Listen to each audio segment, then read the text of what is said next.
రాష్ట్రంలో అధికార పార్టీ నేతల ఆగడాలు మితిమీరుతున్నాయి. ప్రభుత్వ భూములే కాదు ప్రైవేటు ఆస్తులను హస్తగతం చేసుకుంటున్నారు. ఆలేరు నియోజకవర్గంలో పట్టపగలే రెచ్చిపోయిన కాంగ్రెస్ గుండాలు గోశాలను ధ్వంసం చేసి ఆక్రమించారు. నిర్వాహకులు గోవులపైన దాడి చేశారు. అడ్డొచ్చిన స్థానికులను భయభ్రాంతులకు గురిచేశారు. పోలీసులు ఈ దాడిని పట్టించుకోకపోగా ఫిర్యాదు చేసిన బాధితులపైనే ఉల్టా కేసులు పెట్టారు. ఎమ్మెల్యే బీర్ల ఐలయ్య అండదండలతోనే ఇదంతా జరుగుతోందని సర్వత్రా విమర్శలు వ్యక్తమవుతున్నాయి.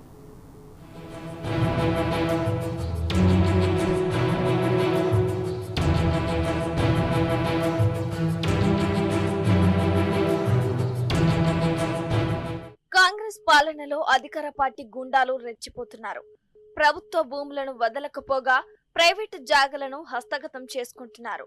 తాజాగా యాదాద్రి భువనగిరి జిల్లా ఆలేరు మండలంలో కాంగ్రెస్ నేత కూల నరసింహ కురమ నేతృత్వంలో పట్టపగలే రౌడీయిజం ప్రదర్శించారు.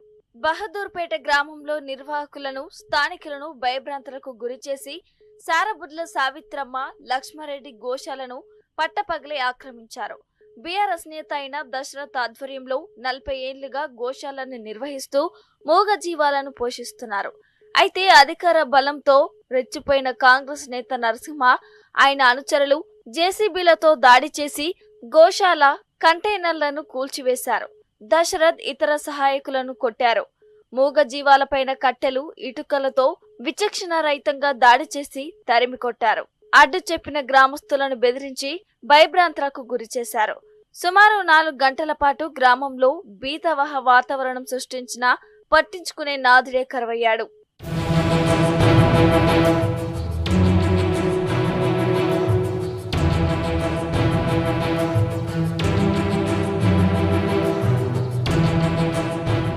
ఆలేరు మున్సిపాలిటీ కావడంతో బహదూర్పేటలోని గోశాల స్థలానికి డిమాండ్ పెరిగింది.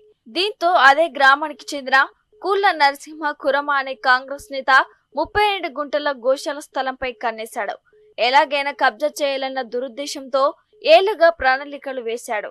రాష్ట్రంలో కాంగ్రెస్ అధికారంలోకి రావడమే ఆలస్యం. ఆలేరు ఎమ్మెల్యేగా గెలిచిన బీర్ల ఐలయ్య కురమను కలిశాడు. ఇద్దరిది ఒకే కమ్యూనిటీ, పైగా దూరపు బంధువు కావడంతో కలిసి ప్లాన్ ను అమలు చేశారు. పట్టపగలు అందరూ చూస్తుండగా దర్జాగా దౌర్జన్యం చేసి గోశాలను ఆక్రమించని కాంగ్రెస్ రౌడీలు దాడి చేసి హంగామా సృష్టించినా పోలీసులు పట్టించుకున్న పాపన పోలేదు. పైగా 40 ఏళ్లుగా నిర్వహిస్తున్న గోశాలను కబ్జా చేశారని, గోవులను గాయపరిచి కట్టడాల్ని కూల్చారని దశరథ ఫిర్యాదు చేసినా బేఖాతరు చేశారు.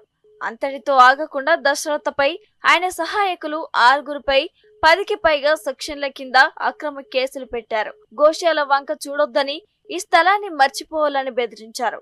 ఇదెక్కడి న్యాయమని అడిగితే ఎమ్మెల్యే సాబ్ చెప్పిండు, పైనుంచి ఆదేశాలు ఉన్నాయని వత్తాసు పలికారు. కోర్టు ఇంజెక్షన్ ఆర్డర్ ఉందని చెప్పినా వినకుండా పోలీసులు న్యాయస్థానం ఆదేశాలు నోటీసులను తుంగలో తొక్కి ప్రవర్తిస్తున్నారని దశరథ తెలిపాడు. నరసింహకే గోశాల స్థలంపై హక్కు ఉందని ఏకపక్షంగా వత్తాసు పలుకుతున్నారని